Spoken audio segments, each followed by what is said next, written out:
how much I admire what you all do. It's absolutely inspiring, and many of us who are not homeschooling, are considering getting into it, because not only the wonderful results that you all have produced, and you've really been pioneers, but because we are, as Mike has said, in the middle of a complete federal takeover of education. And some of you may remember, as Mike has said, this is not the first run at it. It was attempted in the 90s under the Clinton administration. And I'm sorry to report, it's back. It's back with a vengeance, and it's all but complete. When I first found out about this in the fall of 2011, as Mike has said, my children were in a Catholic parochial school, and although I had known about this issue and studied it for close to a decade, I had absolutely no idea that Indiana had adopted Common Core national standards, as well as 45 other states, for English and math. Social studies and science will be coming. They learned in the 90s those were very controversial subjects, which is why they did not start with them. But the way it came to my attention was when my child brought home some fuzzy math. And I don't know if you've all heard that term, I'm sure you probably have, but it's sort of the new math of the 70s that was such a failure and thrown out, and is part of the reason John Saxon created his wonderful Saxon math books in the first place. So when my third grader came home and I looked at the papers and had absolutely no idea what she was supposed to do, no idea the odd methods that were being employed, I and many other parents went to our principal. And he quickly called in the publisher of the new textbook, Pearson Publishing Company, who came and enlightened us that we were so lucky because we had one of the very first Common Core line textbooks in the country.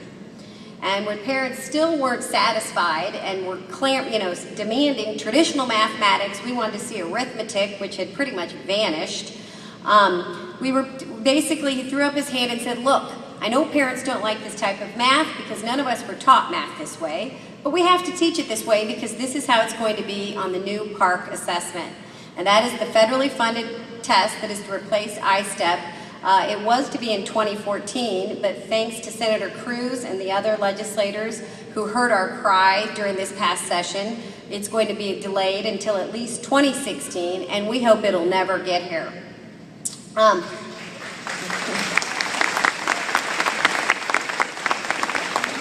But again, I was really shocked when I started to look into it. I was shocked that I had absolutely no idea, and of course the first thing I did was I Googled, and I couldn't find any articles. It wasn't reported on in the paper. I contacted my legislator, who knew virtually nothing about it, and it wasn't his fault. He sits on the Senate Education Committee even, but it simply didn't go before our legislature. It was decided quickly and quietly by our unelected State Board of Education with no debate, no discussion, and as Micah mentioned, no cost analysis.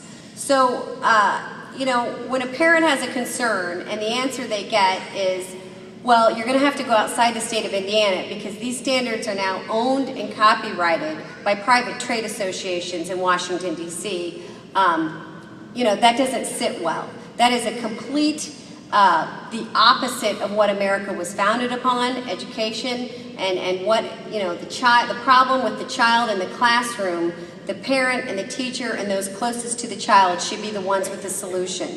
Now, that has been moved outside of the reach, the grasp, to unelected, unnamed bureaucrats in Washington, D.C. But that's not, the worst of it. The worst of it is that Common Core standards are really just a part of an entire system. It's part of an entire system that is based on a radical shift of what American education is. We've always known it to be a liberal arts-based, education has been liberal arts-based with the goal of educating the child so that they could reach their God-given potential. And really what Common Core represents is a movement towards a utilitarian approach, like they have in countries like Germany, where students aren't really educated, they're trained. They're trained for specific jobs demanded by the workforce. They are essentially cogs in the wheel. And that is why you've heard some say Common Core is they're dumbed down standards, and they are. But it's the idea that to overeducate a child is a waste of government resources. There's no reason for someone who they've pegged based on how they performed on a test score in possibly 8th grade, there's no reason for them to read Shakespeare or Dickens or any of the great classics. That's a waste of resources. So there's much more at stake, and I won't go into all of the problems with Common Core, but I want to say thank you to all of you who've taken the time to get involved, to listen and to research. I want to thank Debbie, who's put a lot out on the IHAE website about Common Core, because what we've done here in Indiana, simply through the facts and the truth being unleashed, is we've become the leaders of the nation. Now we have 19 states pushing back legislation in 9, and it's been, now there's articles pretty much every day. But when we first started talking about Common Core, we couldn't even get the Indianapolis Star to cover it at all. So in the last year and a half, a lot has changed, and that's because there's so much truth on our side, and research and information, and because it's driven by the passion of parents who care deeply for their children and whether they're going to decide what goes into the hearts and minds of their children and ultimately their future. And I just want to end by also pointing out, I think there's handouts, but the reason many of you should be concerned, and I appreciate you taking a look at this issue, and you may think, well, we homeschool, it doesn't affect us. But ultimately it will, because this is, as I said, it's a big system. It's a system of data collection and centrally planned workforce. And every child will ultimately be in it. Right now, what you're seeing is those of us in private schools that have agreed to accept the vouchers, the Catholic schools, are really, we're hearing about choice, but what we're seeing is a movement away from choice. All schools are being herded into the same Common Core straitjacket. So if this isn't stopped, you may wake up in a decade and homeschoolers will be the only ones getting anything different than anyone else, getting anything that's a true education. And then it may be too late to fight. So the time to fight is now. Indiana is the state to fight it in. Like we've said, there's a pause bill, there's a timeout. It's like Obamacare, that's why it's being called Obama Core, because it involves massive amounts of data collection. They want ultimately like 400 points of data on individual students. And as you may know, under the Obama administration, the FERPA laws have been changed. So they no longer need the parents' consent or knowledge to release that personally identifiable information. And Glenn Beck and Michelle Malkin have done a lot of articles and research on that aspect of it. But the time to fight is now. And because we have this opportunity, and all eyes are on Indiana, we are literally being written about in the Wall Street Journal, National Review Online, as being the leaders of the nation. And what happens in Indiana will have a huge impact on what happens everywhere else. Because it's been said often, if one state pulls out, the whole thing will unravel. Many others will follow. They're right on the brink. So we have this pause, and what we have in the legislation is a series of summer study committees. There'll be 3 at the State House. We don't know the exact dates. We're thinking maybe September-ish. Between September and November. There'll be 3 legislative study committees, and then our State Board of Education also is called to review the standards and take a second look at this issue. And on that point, I'd like to encourage all of you to make your views known to Governor Mike Pence. He signed the pause legislation, which we were extremely grateful for, by putting his stamp of approval on it.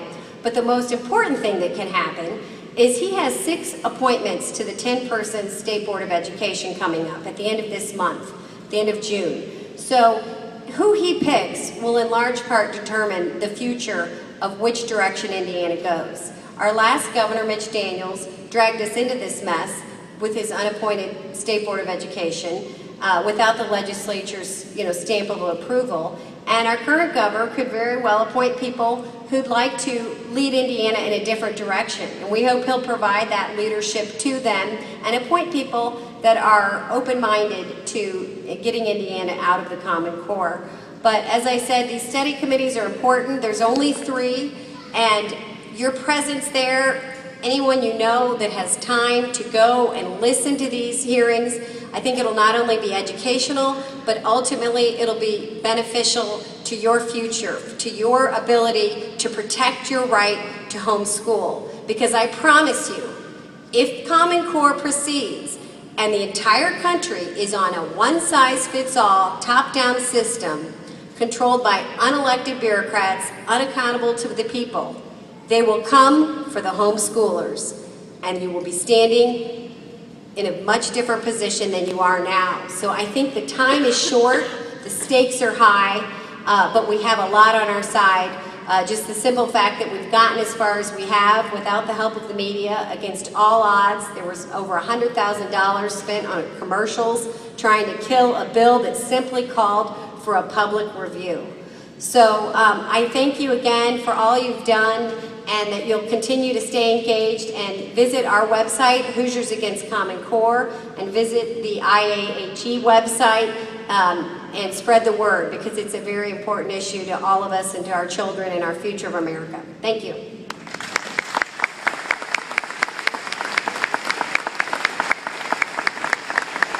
Thank you, Heather. I'm that other goofball that was in that video, and Micah was not the goofball.